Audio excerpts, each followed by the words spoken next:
Hi guys, welcome. Today my name is Stella. I have here with my sisters.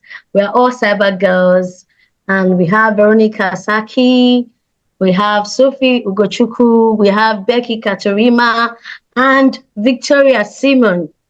We're here to introduce cybersecurity to you. So I'm going to call this program Cybersecurity 101, bringing to you the essentials of protecting your digital world.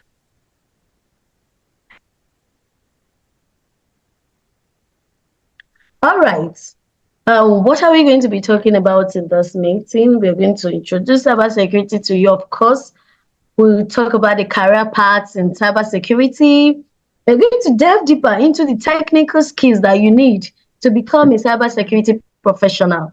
And then we'll move on to the soft skills required for you to get a job in cybersecurity, sustain a job in cybersecurity, and get a promotion in cybersecurity. And then we are going to not just stop there, we'll tell you how to get started by providing you tips and resources for beginners. And then would call it a day for today. All right. So let's introduce cybersecurity to you. What is cybersecurity? Cybersecurity is the continuous effort we make to protect our digital landscape. In cybersecurity, we are protecting our data from unauthorized access, from unauthorized use, or from unauthorized disclosure. We are protecting our security systems, preventing disruptions, modification, or destruction. And then we are enhancing trust by building confidence in users' interactions.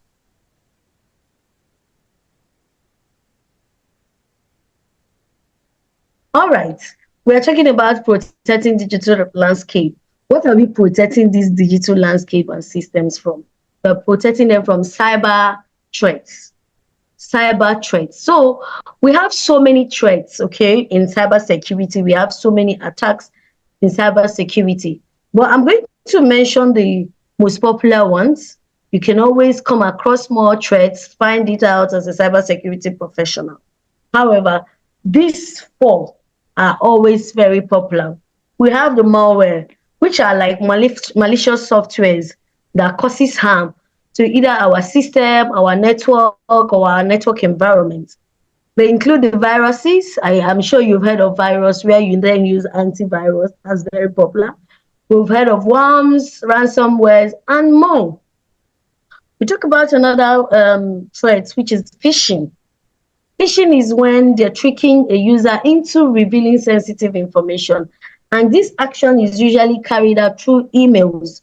They send you a tricky email and then you actually take action. They can send you an email telling you that you've won so amount of money. Click this link to actually claim it. And then when you click the link, then they actually execute the action. We have the brothers and sisters of phishing, which are smishing and vishing. Smishing has to do with the messaging, tricking people via message, instant messages like WhatsApp. I know you're used to that, where they will tell you that your president is sharing 50,000, click this link to claim it. We have vishing. Vishing, sometimes you see them telling you that you're about to die by 12 p.m. Your uncle came to give you something like a call. So we have something like that. It goes deeper and deeper. They use different strategies. We have what we call social engineering. Now, vishing, phishing, and smishing, they are all under social engineering. So this is the way that they manipulate people to gain access to system. They work on your psychology. They create a sense of urgency, work on your greed. So manipulate you to actually gain access to your private information on your systems or even a company's network. And we have denial of service attacks, which is basically called DOS in short. It's not director of socials, it's DOS. So denial of service is when a system is being overwhelmed with traffic, making them unavailable. For example, you see a website, you would be loading the website and you find out that this website is having problem. And sometimes the action of denial of service when the number of messages, the number of traffic coming to that website is more than the website capability. Either the website becomes unavailable or it becomes very, very slow. Next slide, please. Oh, okay. So we're talking about we ladies. If you notice, we are all ladies here. Talking about ladies or women in cybersecurity. So good news is there has been an increasing female representation in cybersecurity. Now, in 2019, according to Women in Cybersecurity, females represented in this field are about 20% in the industry. But in 2022, we are now 25%. Now, this trend is expected to continue with projections reaching about 30% and more, or likely by 2031. Now, are you going to be sitting down and watching us take up this mantle alone, or are you going to join us to make changes and protect our digital landscape? At this moment, I would be handing over to our sister Veronica so that she can tell you deeper about the career paths in cybersecurity. Hi, I'm Veronica Saki, and I'm so excited to be here with you today. Most of us have different motivations for entering into cybersecurity. Sometimes you just want to try something new. Some of us have heard it has good financial interest, financial benefits. We want to come here. We have different reasons for coming here. But once we enter, we find out that in as much as cybersecurity is one field with a goal, we have different domains, right? Sometimes we get confused to what domain to choose. Don't get confused. We are here for you, okay? You just have to know your interests, yourself. Self-awareness is key.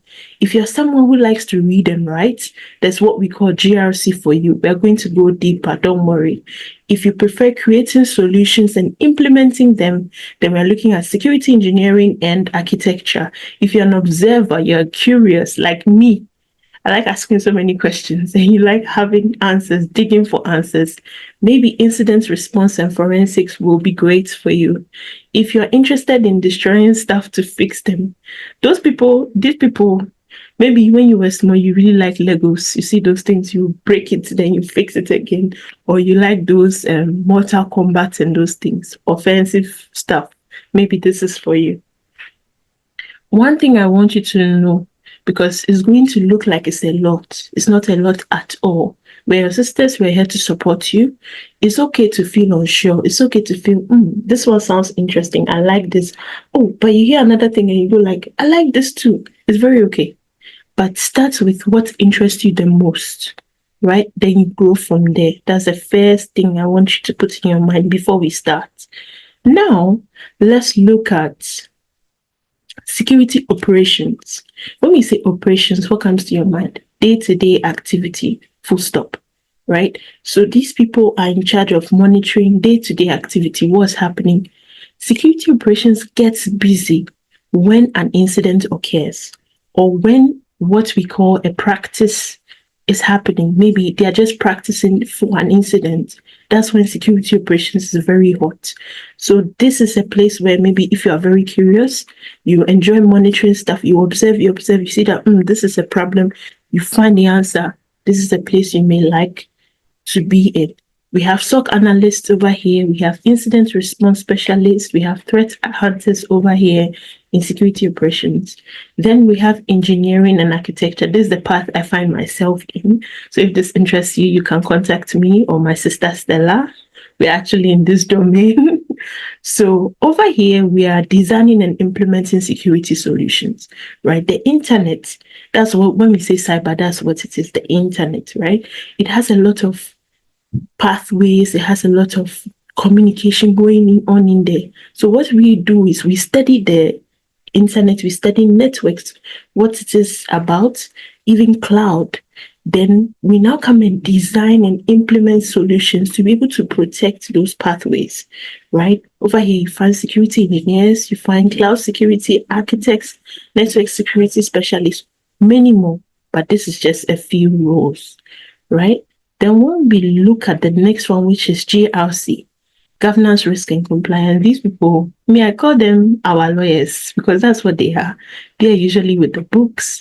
You remember those when you're about to start with an application, they go like, read the privacy confidence. I know that you don't read it, but but the GRC is in charge of this for the applications. They do all those things for the companies to make sure that they are following rules, they are following the right rules. So to avoid any incidents in the future, right? Over here, you see some information security managers, risk analysts, compliance specialists. They learn the books and then they keep the companies according to the books. Then we look at offensive security. You like spoiling things so that you fix them. You are not just a destroyer, please. But then you spoil it so that you can fix it. You believe in solving things from the root. You may be looking at offensive security. These people focus on identifying vulnerabilities, and how they do it is they disguise. You remember we have some detectives that go undercover. That's what offensive security people do. They go undercover and pretend to be the hacker or the attacker, look at the system from that perspective, then they find the problems in the system and then how to solve them, right? Over here, we have pen tester, ethical hacker, ethical. I'm sure you've heard it so many times. When I was starting cybersecurity, this is what I wanted. I had been hearing, so I was like, I'm interested in this. But now I'm learning to be an engineer. You see, so you can always change. Don't be scared at all. We have red team specialists, we have vulnerability analysts. They are all here. They destroy. That's what they do. Now, your cybersecurity journey, like I said in the beginning, be willing to explore. There are different areas. You don't know everything. Okay, we're all always learning. So be willing to explore. Learn as much as you can. My sister Victoria will teach you some of the things to be learning, right? Then when you learn the things, you now begin to focus on the stuff that excites you. We learned so many things. When we started Cyber Girls, we learned many foundational stuff. But then I found out that network security interests me. I started focusing on network security and now I'm here training to be an engineer, right? So your cybersecurity path just start with what interests you, grow, then you start to specialize, right? Then now, this is very interesting. I'm sure we've been seeing so many of these things in the air. Let me say it that way. These are also in cybersecurity. One thing you have to know, the reason why cybersecurity will always be current, let me say it that way, the reason why we will always be in town is that as technology is advancing, bad guys are also advancing. And because bad guys are advancing, we need people on the ground, on the good side to protect the systems, right? I'm sure you've been hearing about cloud. We definitely need security professionals in cloud. We need security professionals to protect AI, the ChatGPT that you spoke to this morning. We need people in OpenAI to be securing those systems so that bad guys don't use it wrongly and steal your information. IoT security. Now, fridges can be talking to microwaves and they are all connected to the PC. Imagine somebody breaks into someone's PC. Then now they turn on the heat in their room. They can even burn their house. We need people to be securing IoT devices, right? On every level. Then we have what we call zero trust architecture. One thing I need you to know, right? This is especially in my field, network security, so I can talk on and on about it, but I'll keep it short. For zero trust architecture, the rule is that don't trust anybody, even if they're your friend, even if they're your enemy, even no matter who they are, don't trust them. If they're in the company or outside the company, never trust them. So we have this architecture where we are learning, we're designing them and implementing them in organizations so that we protect their networks and we protect those in their supply chain. Then quantum computing. I never for the life of me imagined seeing quantum computing in cybersecurity, but it is. Quantum computing is basically fast does it. So when you think fast food, think quantum computing. I'm not saying we use quantum computing to cook, but we use it to generate calculations, right? And when we generate fast calculations, we can bank on it in cryptography, right? Cryptography is basically using numbers to cover up data so that people cannot steal it, people cannot break the confidentiality of it, right? Then now we go to the career progression, the typical one, because they're different. Everyone's career growth is unique, to be honest. But then this is the typical growth progression. There's something in for everyone. So don't ever think, oh, I'm not qualified enough. Oh, I've just started 3 months. Please keep that out of your mind. Cybersecurity is a room for everyone to grow. We have entry level. Over there, usually see security analyst, cybersecurity analyst, vulnerability management analyst, junior penetration tester. That's where you see the junior. It's entry level. Then we go to mid level. We have some senior engineers here. Then over here, you'll be seeing specialists. Sometimes you'll be seeing senior, mid level. Then senior level leadership is basically someone who has people under them. So for the senior level, they're usually in charge of a group or in charge of a project. We have managers here, we have architects. The architect has worked in operations for some time, sometimes, and then now knows the system and is able to design new ones, right? Then we go to consulting. These people have worked for a bit and now they have some specializations, right? We spoke about AI. So they're able to provide advice to companies to be able to protect their systems better. So basically, this is it. If you have any questions, like my sister said, drop it in the comment section. We are here for you. Now I pass the mic to my dear sister Victoria to walk us through. We're going to be looking into technical skills needed in cybersecurity. And one of the questions that most people ask is, do I need to learn how to code?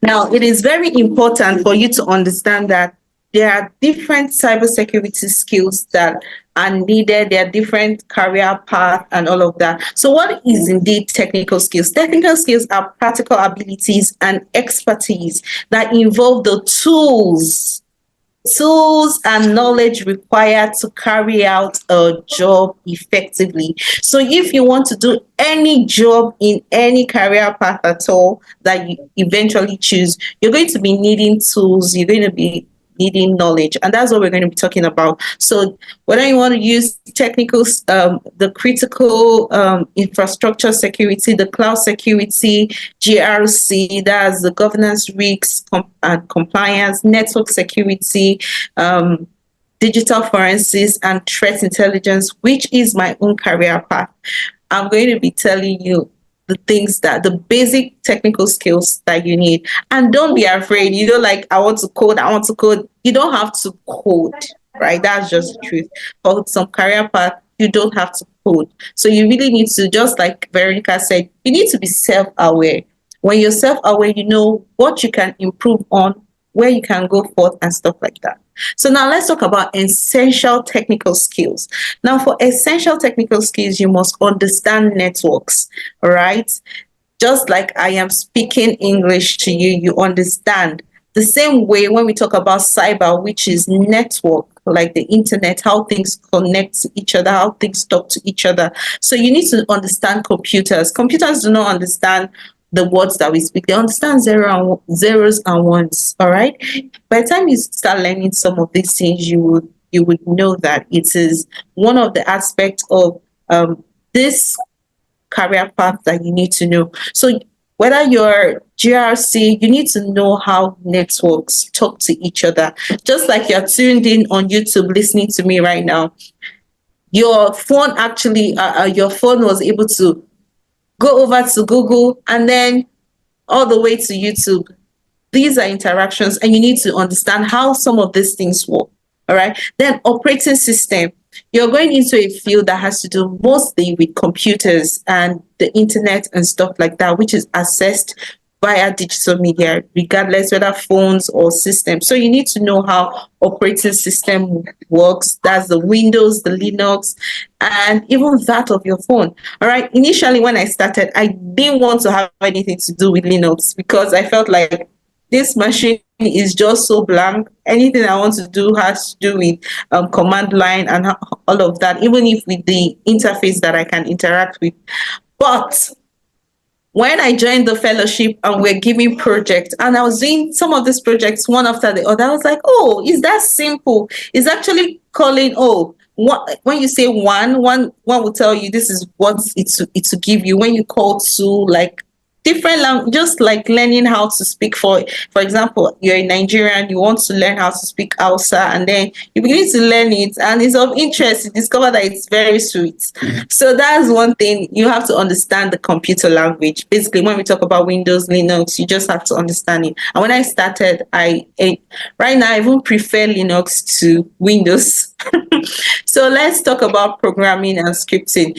Well, you don't need to know everything about Python and all of that. You just have to know the basics, all right? Just like when you're starting out, you don't need to know how to create a sentence. If you have a child, the first thing is you start teaching a toddler is learn ABC. That's A to Z, all right?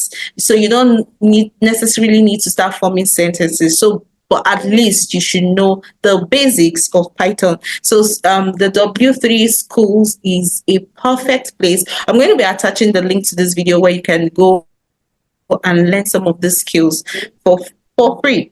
Then we have security tools. These are based on your career path. So the career path that you want to choose, the technology, they are all tools that are specific to the career path that you want to choose. So skills that are needed, I'm just going to be brushing over this. Of course, you can take a screenshot and within your own spare time, you can go through it one after the other. For GRC, you need to know about some frameworks. You have the NIST, all right? You also need to know some regulatory requirements, just like Veronica has said, when you go through the terms and conditions, right? You need to know some of these policies, especially the HIPAA, the data policies, and all of that. For network security, you need to know how to prevent unnecessary networks.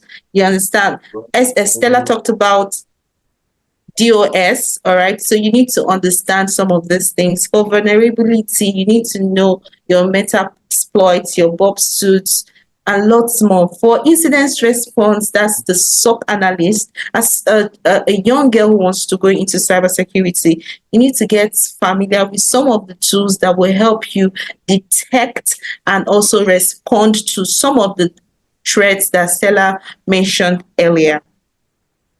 Now, for cloud security, you need to know how the cloud works. So there are platforms such as the AWS and the Azure, all right? So you need to be familiar with that. And you also have Google Cloud. Some of us store our pictures on Google. So it's very important for us to know that the cloud it's a great concern and what we need to learn about, and depending on the career path that you want to choose. So it's learnable. That's the most important thing. So I'm going to brush on DevSecOps. All right. These are the tools. You can actually take a screenshot and go through it. You have critical infrastructure, which is also a career path. And then what you really need to understand as a standard system. And then for digital forensics and threat intelligence, you need to know some of the threat hunting tools like the autopsy. You must have heard about it and how to use it. These are tools that when you put your mind, you can actually learn it and do very well at it. Okay, so now where can I learn some of these things? My other colleague is going to talk about it, but these are the few. Just check the description. You're going to be seeing the link to access some of these free websites that you can start learning some of the skills. So I'd like to give it to my sister Becky to talk about the soft skills that are needed in cybersecurity. So Becky, are you ready for us? Over to you. Thank you very much, Victoria, for taking us through the technical skills. I'll transition us now into the soft skills. And as I start, I just want to mention that the technical skills, such as understanding your networks and understanding operating systems, will get you the interview. But what then moves you from that interview stage into the job stage is the soft skills. And you might be wondering, what are these soft skills and why are they important? So soft skills are basically people skills. How do you communicate with people? How do you interact with people? How do you manage conflicts? How do you adapt to changing issues? How do you manage your stress? How do you self-regulate and all that? So I'm going to start with the first soft skill, The first soft skill that you need in cybersecurity is effective time management skills. You need to be in a cybersecurity role. Typically, you're going to be having multiple tasks with demanding deadlines. So you need to be able to prioritize and tackle each task according to the priority and the urgency. The second soft skill that you need in cybersecurity is teamwork and collaboration. At any given time, you have to work in a team. If you're working in GRC, as my sister Veronica called them, the lawyers, if you're working in GRC, chances are high you're going to be working with the team in incident response. You're also going to be working with, you're going to be liaising with management and the board and all that. So at any given time, you have to work in a team. You also need to collaborate because there's need for knowledge sharing even outside your own organization. As cybersecurity professionals, you need to share knowledge, share vulnerabilities in order to keep the digital space safer. The other soft skill that you need is stress management and resilience. Cybersecurity roles are quite demanding, honestly. It's not a bed of roses. At any given time, you probably, for instance, if you're in incident response, you're probably responding to incidents, which can be high stress situations. Therefore, you need to be able to keep your head so that you're able to work effectively. The other soft skill that you need in cybersecurity is communication skills, and this is a very key skill that you need. So, why do you need communication skills? Number one, you're going to be communicating technical things to non-technical people. You need to be able to understand the complex things and break them down to non-technical people, such as your family or other employees and other team members. The other reason why you need communication skills is because there is a lot of documentation and reporting that is involved in cybersecurity. You also need to have good written communication skills. The other soft skill that you need is adaptability. You need to be able to adapt because the cybersecurity field is very dynamic. Cyber threats continue to become more sophisticated. Cyber attackers continue to use sophisticated tools such as artificial intelligence tools. So you need to stay on top of the game once you're in cybersecurity to constantly learn, constantly.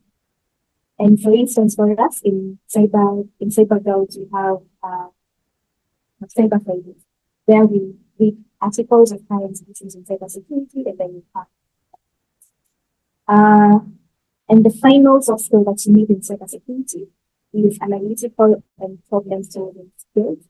You need to be analytical because in some career paths, you're going to be analyzing logs.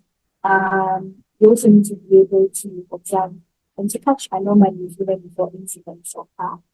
And then you have to be able to rely on your technical skills in order to solve this problem.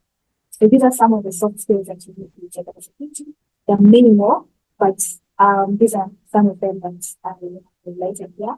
And as I hand over to my sister, I just want to remind you that the technical skills can get you hired, but they can easily get you the soft skills.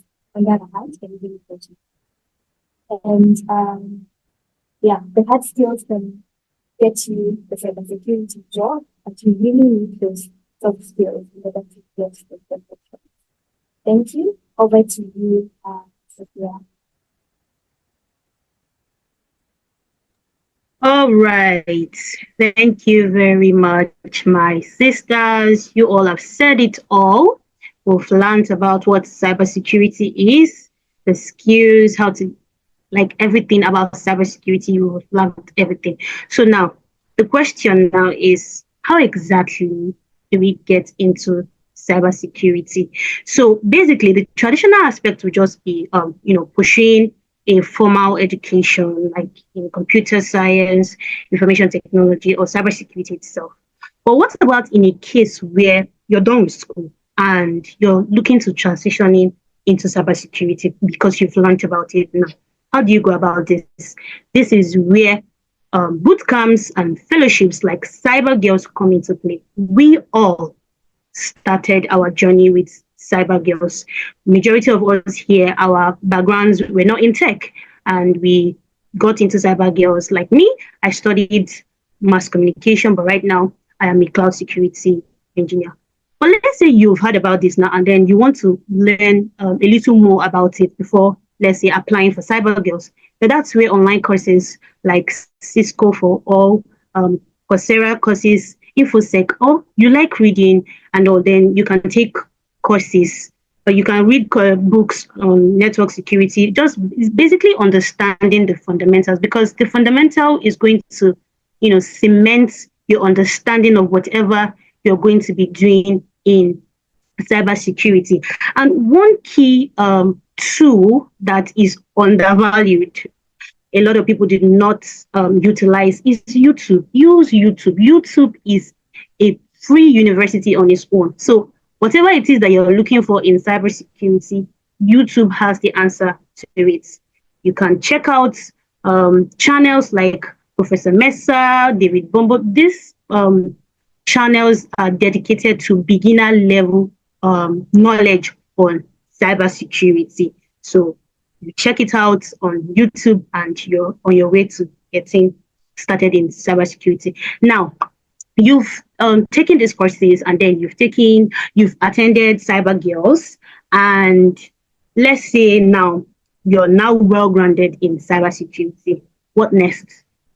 Exactly. That is where you start looking for a way to gain experience. So you dust your CV and you start looking for internship. You seek internship in, companies like Forage, Cyberlac. You can also explore freelancing. A lot of people have been doing freelancing before they got into whatever career they transition into. Like me, I was doing freelancing, writing. So I can just, look up some of these job roles on Fiverr, Upwork, and you can also volunteer. The good thing about cybersecurity is it is everywhere. No matter what, there is something that needs protection. So you can, check out your church, your mosques, your shop. People are paying for things. Those invoices, they are data. So you can, volunteer to help them secure their product or their information. Then you can also check out hackathon and CTFs. These are like a fun way to gain life experience in cybersecurity. Then now let's talk about bug bounty program. Bug bounty program are majorly for people who are specializing in penetration testing. It's actually a real deal, because you're going to be getting a lot of money if you find a bug. So that is also a very good way to get started. And there are, organizations like HackerOne, Bug Crowd that offer this, even Google, Microsoft, they have bug bounty programs that you can go and, find vulnerabilities and get paid dollars. That money is very important and it's a motivation. You're going to keep going. So now, what other aspects can you take? You can also try open source projects. A lot of these security tools that these technical skills require are open source. For example, my sister Victoria spoke about Linux. Linux is an open source project, and there are lots of security that needs to go into this open source software. So you can also try it out and do research. The good thing about this is we are here to answer your questions. So when you're done getting all of this experience, what is next? Now, this is where networking comes into play.